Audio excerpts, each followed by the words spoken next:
Good morning, warrior. Before you face the challenges of this day, I ask you to consider the power of wisdom. Strength is vital, but there are times when the greatest victory is one that does not require the clash of steel. Today, I will share with you a story from my life, a time when the battle was won not through force, but through insight and strategy. It was in the year 480 BC, shortly before the famous stand at Thermopylae, that I faced a challenge unlike any other. Not all battles are fought with swords and shields. Some are fought with the mind. And this battle, I would come to realize, was one of the most important of my life. Our enemies were the Persians, led by Xerxes, the king whose ambition knew no bounds.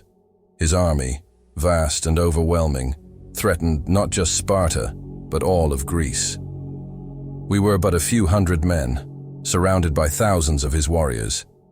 The task before us was monumental, but before we met them on the field, I knew I needed to understand them. So I sent my scouts ahead. These men, skilled in the art of observation, were to learn about the strength and morale of the Persian forces. What they brought back was something I had not expected. It was not their numbers that worried me, but something more subtle, something far more powerful than mere numbers: the enemy's morale. You see, Xerxes' men, though vast in numbers, were exhausted. They had marched for months without rest, and their spirits were low. Many of them had begun to question the legitimacy of their king's grand vision. They feared the battle ahead and were unsure of their cause. And it was this fear, this hesitation, that became my greatest weapon. I gathered my council of warriors, and we discussed the possibility of avoiding the conflict. The Persians would never expect a Spartan to seek peace, but we were not blind to the fact that sometimes the bloodshed of battle can be avoided if one is wise enough to see it. I knew I had to act quickly, so I sent emissaries to Xerxes with a proposition. I told them this: your men are weary. They do not fight for a noble cause, but for a king who would use them as tools to fulfill his ego. We, Spartans, fight for honor, for family, for our land. Your men are not so different. They want to go home. I offered them a choice, a way to avoid the inevitable bloodshed. Now I was aware that many of Xerxes' advisors would scoff at such an offer, but I also knew that the right words, spoken at the right time, could turn a battle on its head.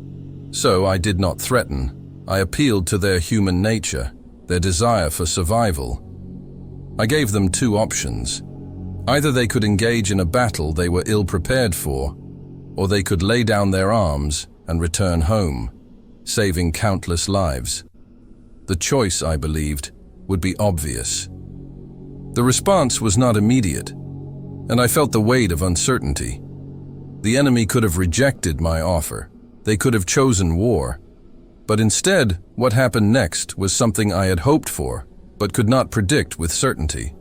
Xerxes, seeing the potential for chaos within his own ranks, agreed.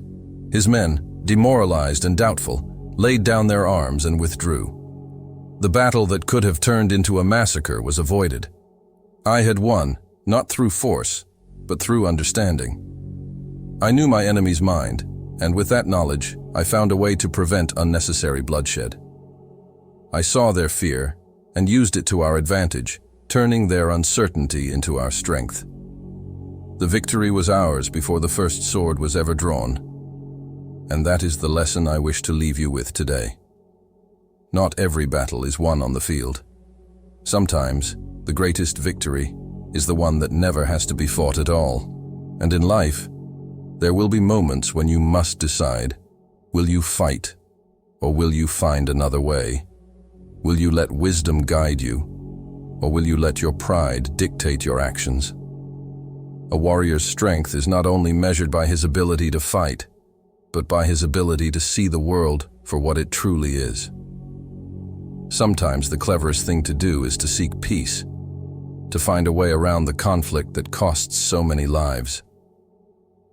As you face the challenges of today, think about how you can apply this lesson to your own life. Are there conflicts you could resolve with wisdom instead of force?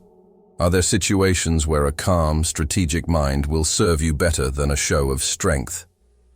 Today, I challenge you to look at every challenge not just as a fight, but as an opportunity to use your mind. Find the peaceful path. See the weakness in your opponent's position, and use it to your advantage. In every confrontation, there is a chance for wisdom to win. Take that chance. As the sun rises and you begin your day, remember, a warrior is not just someone who fights. A warrior is someone who knows when not to fight. Be that warrior today. Stand strong, think clearly, and seek the victory that does not require a battle. Now go forward with your mind sharp and your heart steady. The battlefield may come, but let your wisdom guide you to a victory without bloodshed.